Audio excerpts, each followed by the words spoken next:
We have completed the first season in the UTSA Roadrunners Dynasty in College Football Revamped. Today we're going through our first off-season, and it's been a while since I had one of these NCAA 14 off-seasons, but this one's going to be really exciting because I will be using some new tools here that I've never used. I'm sure everybody else is used to them that have played College Football Revamped. But using the Dynasty tool, and I'll link a video down below if you want to check this out for yourself, there's a really good tutorial. I will be taking my Dynasty file at a couple stages during the Dynasty to run through this tool, and this is going to improve the NFL Draft declaration logic, which means that the juniors that are top performers and top rated players aren't necessarily coming back for their senior years like you're used to seeing all the time in NCAA. At the same time, there is a player progression tool that is going to offer you a lot more different results and not just everybody going up by +4 or +6. There are some players who might even regress. I have not used these tools before, but I'm really excited to see them for the first time. Even if that means a player like Kyle Jones ends up declaring for the draft. He's one of our best players, and I think he's the most likely junior to declare. Now in this series, to keep it challenging, I have brought in rules for recruiting, and I have other rules such as any player who wants to go pro, I will not convince to stay. If they wish to transfer to a different program, I will potentially try to convince them to stay, but if they want to go pro, then that's it. In college football, there are underclassmen who declare and go undrafted every year. So that's just going to be part of the series, and I think that's an important part of college football. You don't get 4 years of the best players. That's rare. When's the last time a senior went #1 overall? I'm actually not even sure, but usually it's an underclassman. But thank you for all the support over the course of Season 1 in this Dynasty, and I'm excited to hopefully make Season 2 even more exciting with improved sliders that'll give us better games, more action, more intensity. And then, what do the tools add to the equation here as far as player progression, keeping things challenging, and throwing some surprises our way? Another thing we're going to do today is reveal the ratings for all of the players we get in our recruiting class. Part of the rules here in my series is that I will not be scouting the players. I already have 4 players that have committed to the team, and I don't actually know their ratings. I just know what their range hopefully is. So, did we end up getting some really good gems that could help us out in key spots? Did we end up maybe getting a bust that we were hoping to count on? There's a lot of drama here built into this offseason, unlike any I've really done before on NCAA 14. So we have a lot to do today. Settle in, everybody. I hope you are ready for a fun offseason. Even though I'm not streaming it live, I'm doing all the commentary here live. And I'll be taking you through every stage of the offseason, but also I will be talking over the Dynasty tool because that's where I'm going to see the results of that for the first time, not when I load it back into the game. So, hopefully a great video today. If you enjoy it, please leave a like and let me know down below if you enjoyed this presentation of the offseason. But that's enough talking for now. If you want to see stats and the recap of last season, there is a video for that. That's always like my time capsule of all the data from that year. And we are now moving on to see what is in the future. We will have the contract extension taken care of here for William Lindsley after an 8-5 campaign. Up first, we have the coaching carousel, and I wouldn't anticipate losing any of our coordinators, but there are some teams looking for new coaches, like LSU. Ed Orgeron has his contract expires, so they're looking for somebody new. Oh, never mind, they just decided to keep him around. David Shaw had his contract expire. He's a coach I really want to see eventually in the NFL. I like David Shaw, and they always have him on the NFL Network around draft season, and he's a lot of fun to listen to on there. I don't know. There have been a lot of high-profile college coaches that have gotten the chance. I want to see David Shaw get that one day, if he wants it. Arkansas is hiring Gus Malzahn away from UCF, it looks like. And that might end up being the team that I move into the Big 12. So there's this news right now in real life about, I think it was UCF, Cincinnati, and Houston moving to the Big 12. And that's kind of, you know, anticipating Oklahoma and Texas going to the SEC. Now, in this series, I don't really care about moving the Sooners and the Longhorns into the SEC. I want this to be a challenging conference, and I'm probably just going to add UCF or Cincinnati and give us a Big 12 conference championship and have it be a really competitive conference. I think that would make it a lot more fun than just sticking to the realistic route of moving two of the best teams in this conference to the SEC, where we're never going to see them again. All right, coaching carousel, we're going to move on from that on to the players leaving stage, and this is the first step now where I'm going to be putting the file into the tool and seeing what happens. So I'm not even going to click on anything here in the game. This is what the NCAA 14 Dynasty tool looks like, and we're here on the NFL Draft Declaration stage. There should be a lot more drama using this tool. All we have to do is throw in the file. All right, here we go. The draft declaration in progress. This is the first time I'm ever using this tool. This should be interesting. Kellen Thomas, they have projected here in the 6th round. But, okay, 18 players leaving. No early entrants. 1 player going to the draft. Nobody transferring away. So, not a lot here for UTSA. I think we expected Kellen Thomas to possibly go to the draft, and he will be in the 6th round. I'm not sure if we had used the just regular NCAA 14 logic if he would have been drafted at 88 overall.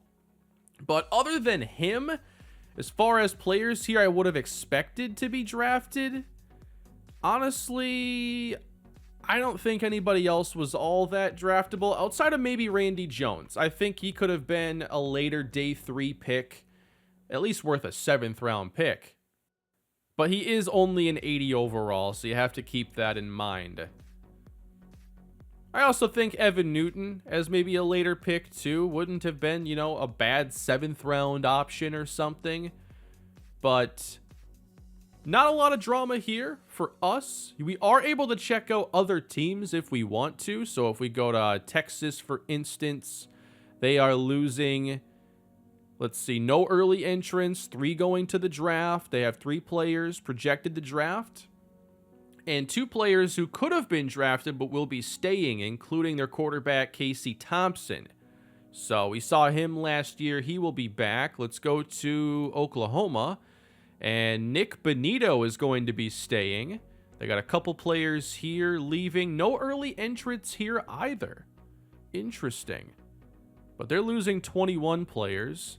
Is there like an all option? Yeah. So in total, there are 48 early entrants going. I forget what is normal right now in the NFL, but I want to say it's closer to 70. Now I have to look.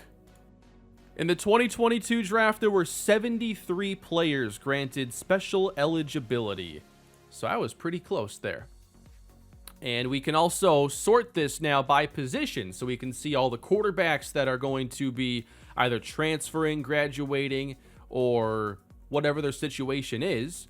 I don't believe this is affecting any of the transfer logic, but we do have 117 total transfers right now.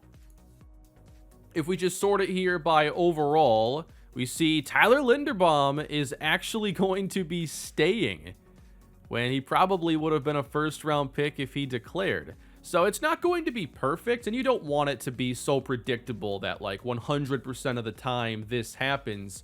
But as we can see here, the vast majority are going to be declaring, and there are a bunch of juniors here that probably would have been staying if we used regular logic. So this is a pretty cool tool to be using for the first time, but there isn't a lot to talk about for us in this one. So let's get back into the game. Now in the game, everything reflects what we just saw inside of that tool. Really easy. I didn't have to do anything besides run the tool, and now everything is already on that file. Looks like it works. So we can continue on. Okay, we have a bunch of transfer requests. I usually got none. Wow. We have a quarterback. Oh, this is cool. Oh, man. Who's the quarterback? All right. Jacoby Criswell. How good is he? 77 speed, 87 throw power, 75 accuracy? That might work. Now, I think in this game he would have to sit out a year. So, we have some really good transfer options. This is a freshman left tackle at 77, sophomore D tackle at 76. This is huge. My series have never really featured a lot of transfers. 77 freshmen? Katron Jackson Jr.? Wow, this is so cool.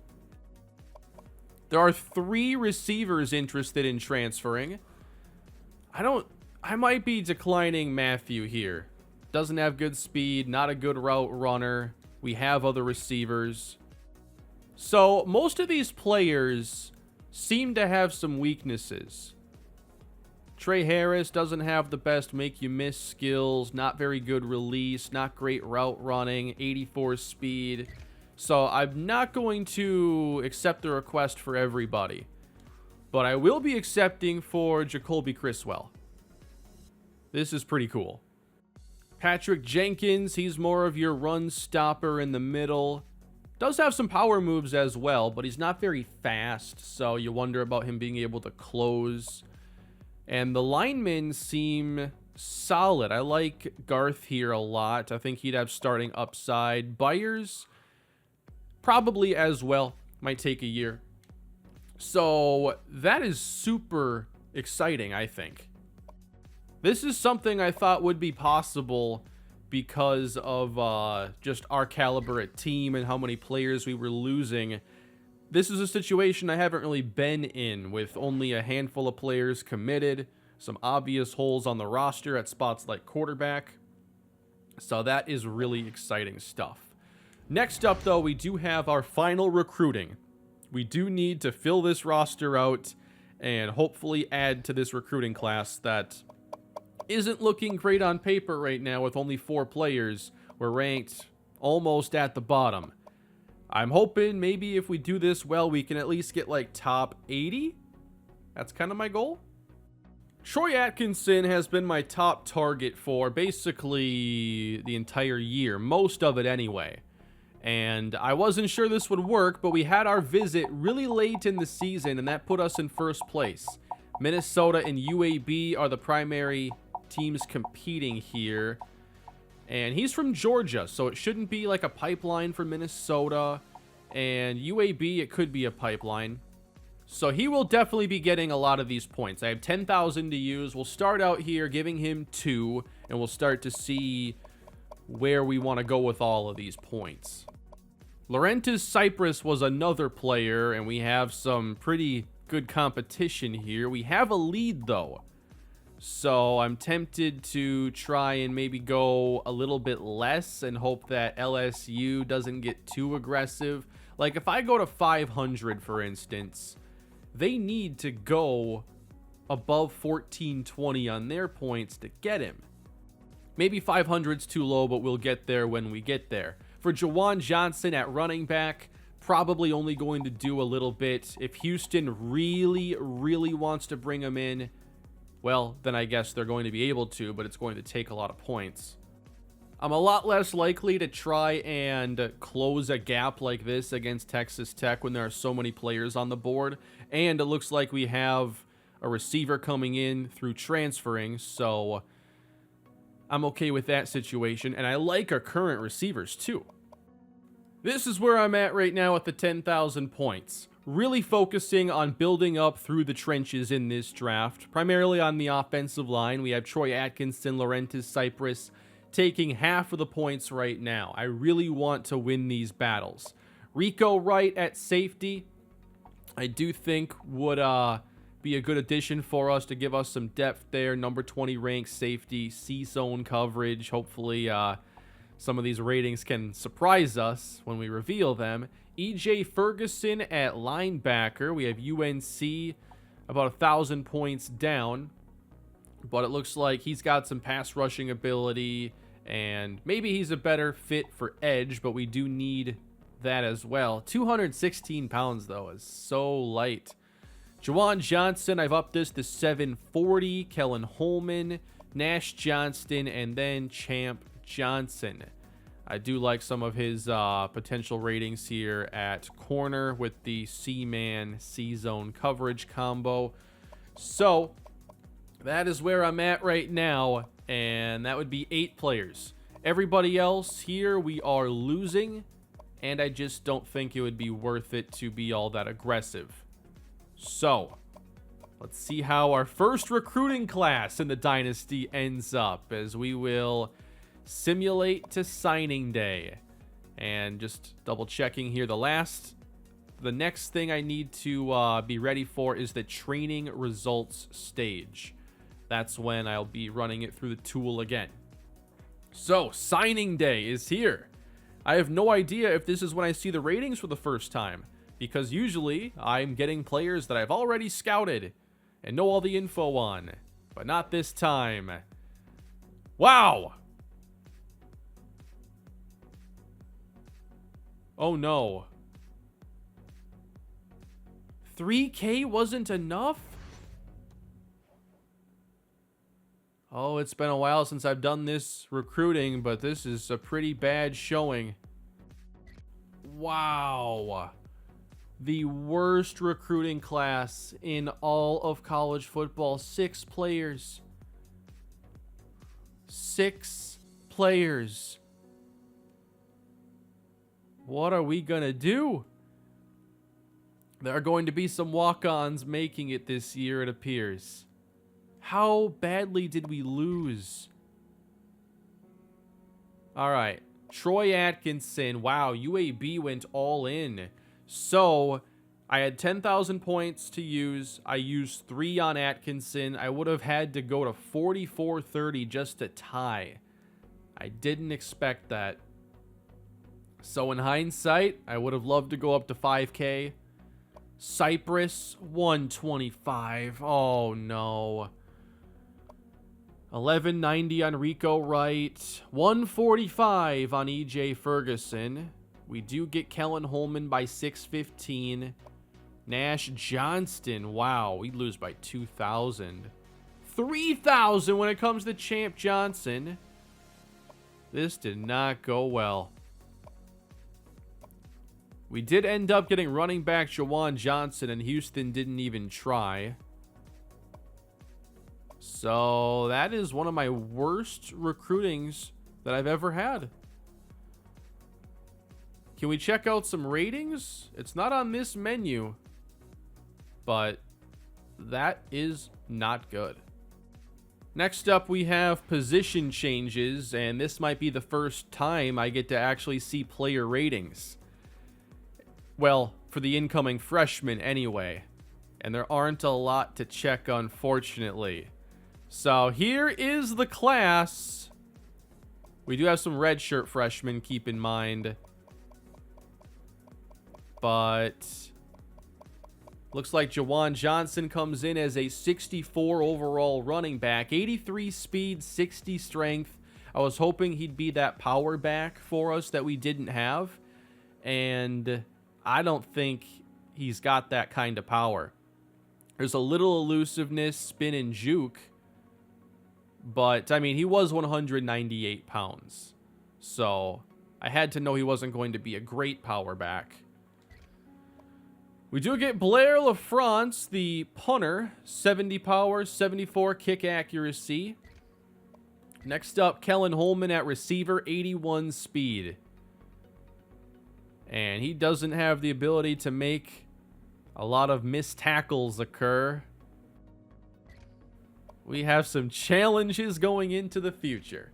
Austin Woods, they projected at 77. He's actually a 73, and there's a good chance he's a day one starter, but he's not particularly strong, particularly athletic, or adept at anything, unfortunately.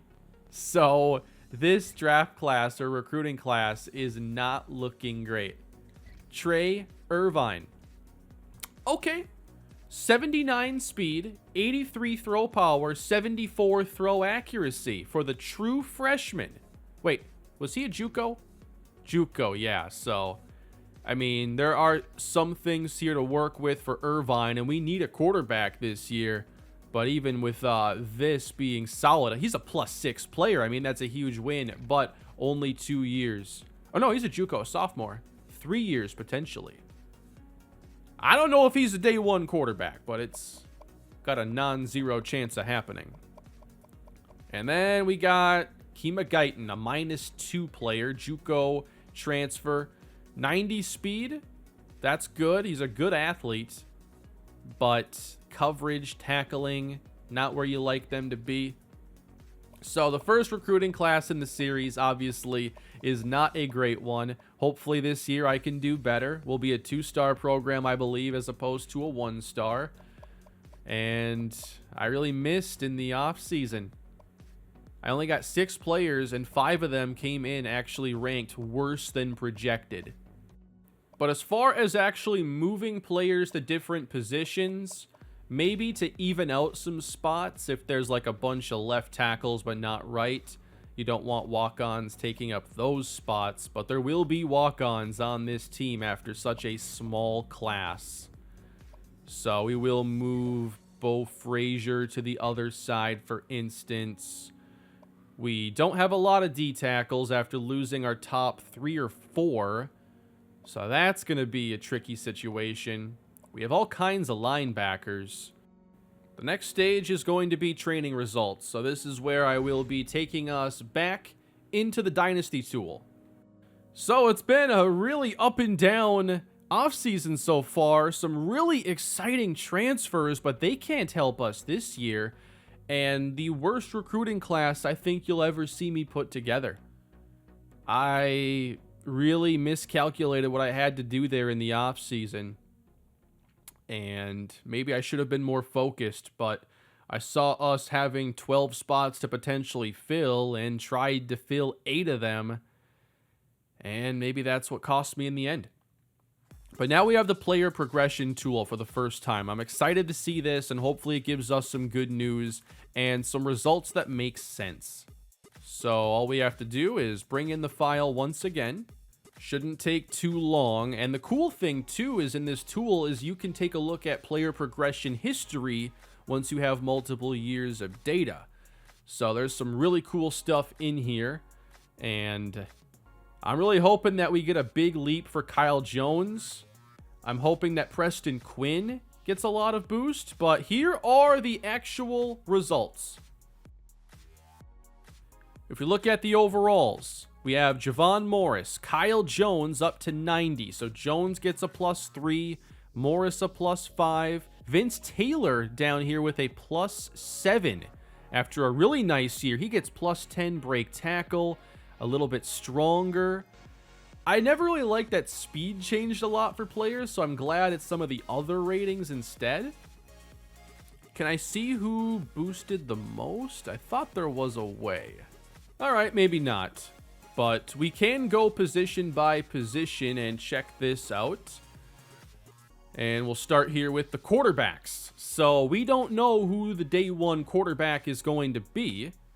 We got Bob Young as an option. I don't believe we can play Criswell, otherwise he would be the favorite.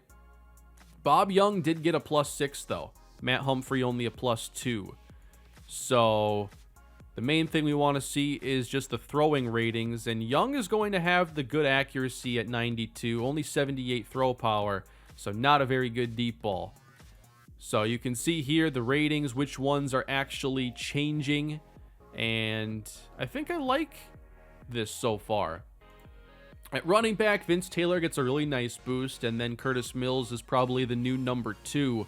But Taylor was effective for us last season. I think he'll be used a lot this year with the downgrade at quarterback, and this is going to be a nice chance for him to lead the offense. And then Mills, I like the plus 10 catching. That's a big boost for him, and he'll get plenty of chances. At receiver now, Katron Jackson getting faster. You can click on individual players here, the progression history. It'll be interesting once we have multiple years what that is like. It's a pretty handy tool here. So Joe Wright, plus 4. Did he get better at catching the football this season? We know he's fast. He can make big plays when he can get his hands on the ball. Plus 7. Really worked on his catching in the offseason, and we'll see if that really pays off. Wow. Darren Rose, plus 10 catching traffic. Plus 7 route running.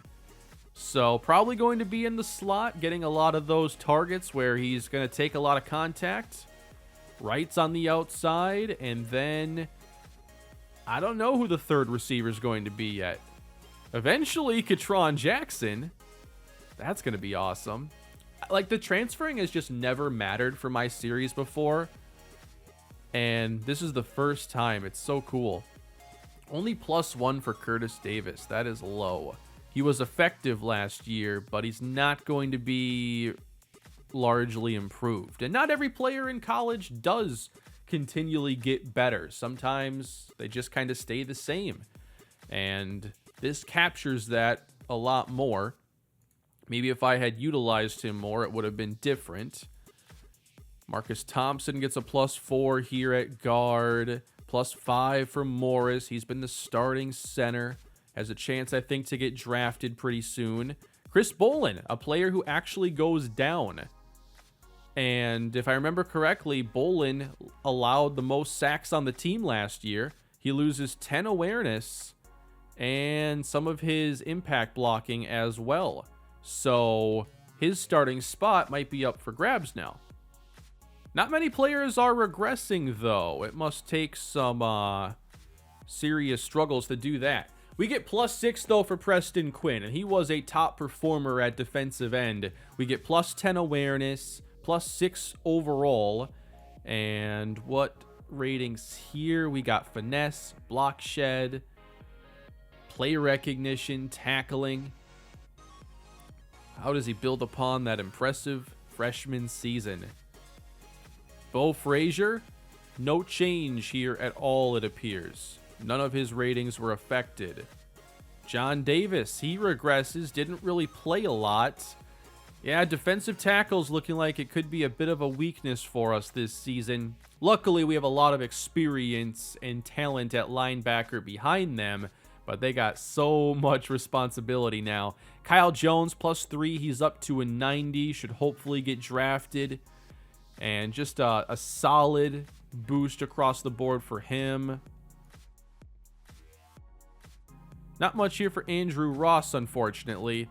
And then at corner, I like that they give A.J. Brown a nice boost. Lawrence as well. A.J. Brown getting plus 9 to play rec. 90-man coverage now for him. Almost done here. Alfred Jordan, a minus 6. So sometimes you're relying on a player. They were red-shirted. How are they prepared for the incoming season? Well, Jordan doesn't appear to be ready to play. Luckily, we don't necessarily need him to. We have other safeties. And then kicker, James Benson. He only missed a few kicks last year, so he gets a solid boost. And then Chris Reed as well. Let's see. I want to check out... There was a quarterback who had like 40 touchdowns and 1 pick. What school was that? Wasn't it like Michigan State? Let's take a look at their progression. Peyton Thorne, plus 2. Was already pretty highly rated. Expected more. Here's what progression looks like for a top school like Alabama. A lot of players here in the 80s and 90s. Overall, though, I'm impressed. I think that it's cool to see just more variance here in the results. Not everybody gets better, and not everybody should get +4 every single year. That's how you end up with all these 99 overalls and teams that kind of just look like the last team you played because ratings are largely similar. So that is a look at our progression. The rest of this we can handle inside the game again. And just making sure everything went through, and it does look good. So what did you think of the tools? What did you think of this off-season? Let me know below. We're not quite finished yet. We have a few more stages to get to and then start to see what this team is really going to look like this year. Do we have anybody to cut? I can't imagine. 64 out of 70. There are going to be some walk-ons making this team. Oh, that 64 is including the walk-ons. Wow. So, yeah, we don't even have a 70-man roster. So, Troy Robinson, Jason Coleman, walk-ons here at 40 overall. They might be the only ones. Kind of surprising. But it leaves us roster spots for more transfers potentially next year. All right, custom conferences. Why don't we bring in a 12th team now? And considering they were so good a year ago, let's make this conference even more competitive. Welcome, Cincinnati. So that creates 2 divisions now. And I obviously want to make sure we're in the same one as Texas. I'm going to change our conference games starting in week 3. We'll have the conference championship in Jerry World. And there's room to actually add more teams if I want to. So why don't we just bring in Houston and then also bring in UCF, and we'll have the Super Big 12. BYU is actually joining 2. I think I'll leave it at 14 teams for now. This conference is pretty large as it is. But this way here, we would take on Texas every year, and I wouldn't need to protect a rivalry on the other division. Let's swap TCU and Baylor. We had a nice game against Baylor this year. I want to keep that rivalry going. I'm pretty happy with this setup here. We have 3 teams ranked on this side, 2 on this side, but not too worried about that. I think this is a pretty balanced division. Don't care as much about geography in here. I think this will be the way it is for this season.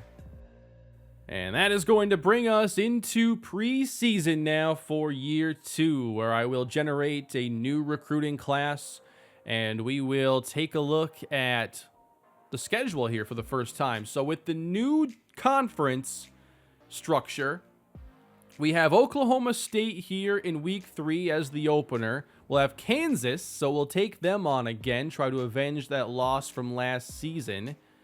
And then we'll take on Texas, West Virginia, Texas Tech, Baylor, UCF, and Cincinnati is the finale game. Conference championship week follows. So I think this will be a lot of fun. And then for the non-conference games, you can leave suggestions down below. I'm not going to set those quite yet. I'll see if I can find some time this week to maybe do a stream of the off-season practice. So that's something I've always done in the past. That's been a lot of fun. So if I check out the depth chart here, Criswell, okay. The transfers still have to sit out a full year. So who is going to be the starting quarterback when this team plays week 1? I have no idea who the first opponent's even going to be yet. But if you want any type of mobility from a quarterback, it's going to have to be from Trey Irvine. This menu will do better for us. So Irvine, 79 speed, 67 overall. He is a sophomore. And he has 83 throw power, 74 accuracy. Bob Young, 92 accuracy with 78 throw power. Obviously not very mobile. And I can try both out in practice. For that third receiver role, I think early on I'll want to try out Chris Woods there. We got to see him a little bit as the 5th receiver last season. All right, I have set this depth chart, and this team is certainly not as impressive as last year's. Now, I like Vince Taylor and where the offensive line is. We have some good receivers as well, but what I think we're going to do best probably is run the football, try to build upon what worked for us late last season. I like our interior. We're replacing our 2 tackles. We'll see how they hold up. Josh Watson, he plays on the right side, and he's got pretty good ratings here across the board. And then Jimmy Jones at left tackle, he has 81 run block, 80 pass block, 83 strength. So they're both kind of balanced tackles. Defensively now, along the line, there's a lot of change around Preston Quinn, with Buster Mitchell probably starting at the other side, and then new defensive tackles, Eric Crenshaw, Austin Woods, and Woods is only 251 pounds. We don't have a lot of strength here inside, as you can tell. Chris Washington, Kyle Jones, and Brandon Ford return as the linebackers. Ronaldo Lawrence will probably get the first chance to start opposite A.J. Brown, with Brandon Matthews staying in the slot where he was effective last year. And then Jason Hall and Dallas Johnson are the 2 starting safeties. And we'll try Marvin Stokes as the kick returner. He's got good acceleration, and I'd like to see him in that role. Overall, here is the top of the roster. 2 players have made it into the 90s for overall, and then a fair amount in the 80s. We have some juniors in this range, maybe players who would come back for a season after this one. Preston Quinn, our highest rated sophomore now at 84 overall. But now the big question is going to be about the quarterback position, and we're going to talk about that here today. Bob Young and Trey Irvine seem to have the 2 best chances to start. If we had Jacoby Criswell this year, I think he'd easily get the chance. I do like having some mobility there, but we've got to see these 2 play now. We got to see a little bit of Bob Young last year. I think he threw like 7 passes. One of them was a touchdown to Joe Wright. Now, I will be messing with some sliders, but I will not be touching quarterback accuracy. I'm really happy with where that is at. So just keep that in mind as we check out some plays here and see, all right, how well is Young going to throw? Is he accurate? So we started out last year with a pocket passer and Eric Hancock, and eventually just had to try and make something happen with Evan Newton, and his accuracy actually performed really well. I thought Newton played about as well as I could have hoped. And now we unfortunately have to find a new quarterback. So Young has looked pretty accurate so far, and you would expect that with 92 accuracy, 7 higher than Eric Hancock had, and 12 higher than Evan Newton. So just trying to see if there's anything that will give him any kind of a problem. Let's try going downfield a bit more. Well, completing to the guard, I guess he can do that. I want to see a couple deep balls if this pass rush would just settle down for a second. One more time here. Should get this one away. And tipped away from Darren Rose.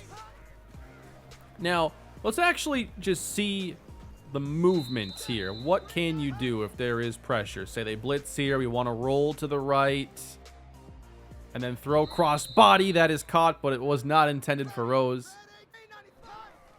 But when there is like a free rusher, for instance, he's not really going to get away from them here, as you can see. Only 66 speed. So, is the mobility necessary? I used Evan Newton as a designed runner a lot. I did do some sprint passes and got outside the pocket. And I really enjoyed that. Let's try one more deep ball here. See, chase to his right, non-dominant side. That was intended for Joe Wright. I want to see one deep ball here to right. The other thing we have to keep in mind, too, is just that 78 throw power. So we're at the 50 right now.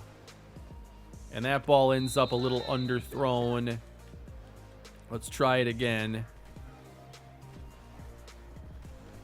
That one's better. Let's try this now with no defense. So Young, that's a 40 to 50 yard throw. Didn't see where he was dropped back to. But I mean, 78 doesn't mean you cannot throw a deep ball. Now, getting further than that is going to be tough. Let's bring it back now. This is the 35 yard line. Let's try going deep to Rose. Yeah, you can still get it down there. Obviously, it's not as good.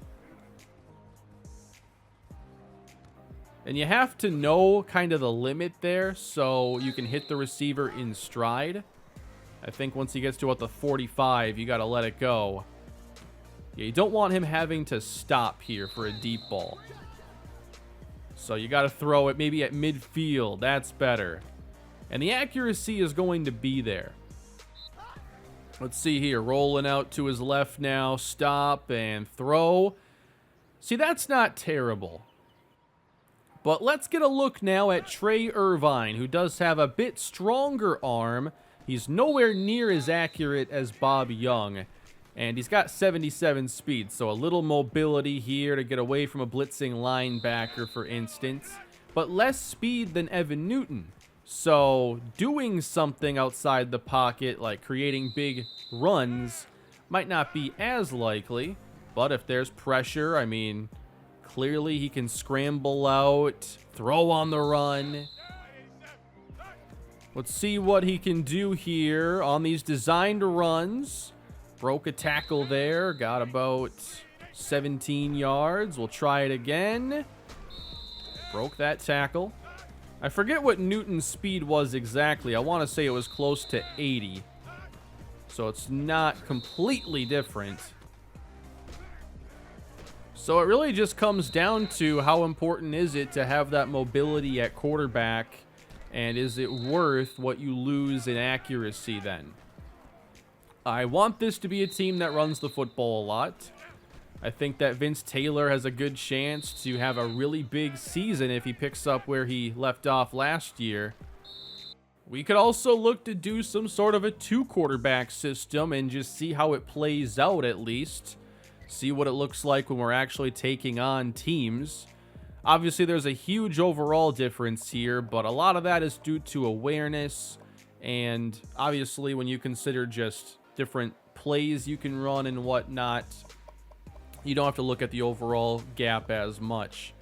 But Young is a better passer, a much better passer right now. The accuracy seemed really good there in practice. So it could be a situation where we have Young start and Irvine gets some packages, which is kind of what the plan was last year. So I still have to set the schedule and choose the redshirt players, but we already have some players redshirted that transferred here. That's pretty exciting. Year 3 is looking like it's going to be interesting, but we have to get there first.